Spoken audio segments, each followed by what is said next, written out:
தன்னுடைய பட்டத்து யானையும் வீரர்களும் கொல்லப்பட்டதாகத் தெரிந்து சேனையுடன் புகழ்ச்சோழ நாயனார் அந்த இடத்துக்கு வருகிறார். யானையை கொன்றவர் யார் என்று கேட்கிறார். அப்போது ஒரு வீரர் வந்து கையில் மழுவுடன் நிற்கிற எரிபத்த நாயனாரை காட்டுகிறார். புகழ்ச்சோழ நாயனார் எரிபத்த நாயனாரை பார்க்கிறார். சிவவேடம் தரித்த இந்த அடியார் யானையை கொல்ல வேண்டிய அவசியம் இல்லையே என்று மனதில் எண்ணுகிறார். தன்னுடைய சேனைகளை அங்கேயே நிறுத்திவிட்டு எரிபத்த நாயனார் முன்னால் சென்று பணிவுடன் வணங்கி நிற்கிறார். நிகழ்ந்த விஷயத்தை முழுவதும் அவரிடம் கூறுகிறார். உடனே புகழ்ச்சோழ நாயனார் தன் உடைவாளை எடுத்து, சிவனடியாருக்கு செய்த துன்பத்திற்கு யானையையும் பாகர்களையும் மட்டும் கொன்றால் போதாது, இவற்றை ஆட்சி செய்யும் அடியேனையும் கொல்ல வேண்டும் என்று கூறி அந்த உடைவாளை எரிபத்த நாயனாரிடம் கொடுக்கிறார். அரசனின் பேரன்பை பார்த்து ஒரு கணம் எரிபத்த நாயனார் அதிர்ந்து நிற்கிறார்.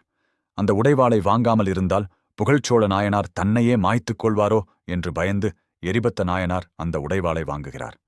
இத்தனை அன்பு கொண்ட என் மன்னனுக்கு தீங்கு செய்தேனே, என் உயிரை கொடுத்து முடிப்பதே தீர்ப்பு என்று நினைத்து அந்த உடைவாளால் தன் கழுத்தை வெட்டிக் கொள்கிறார். புகழ்ச்சோழ நாயனார் தடுக்க பாயும் முன்பே எரிபத்த நாயனார் தரையில் சரிந்து விழுகிறார். அப்போது எரிபத்த நாயனார் கொன்ற யானை எழுந்து வருகிறது. பாகர்கள் இருவரும் வீரர்கள் மூவரும் உயிருடன் எழுந்து நிற்கிறார்கள். யானை சிதறடித்த பூக்கள் மீண்டும் கூடையில் நிரம்புகின்றன. அப்போது ஒரு அசரீரி ஒலி கேட்கிறது. அடியார்களின் திருத்தொண்டை உலகம் உணர்வதற்காகவே சிவபெருமான் இந்த திருவிளையாடலை அருளினார். எரிபத்த நாயனார் காயங்கள் நீங்கி கண் விழிக்கிறார். புகழ்ச்சோழ நாயனாரும் அனைவரும் சேர்ந்து சிவபெருமானின் அருளை வணங்குகிறார்கள்.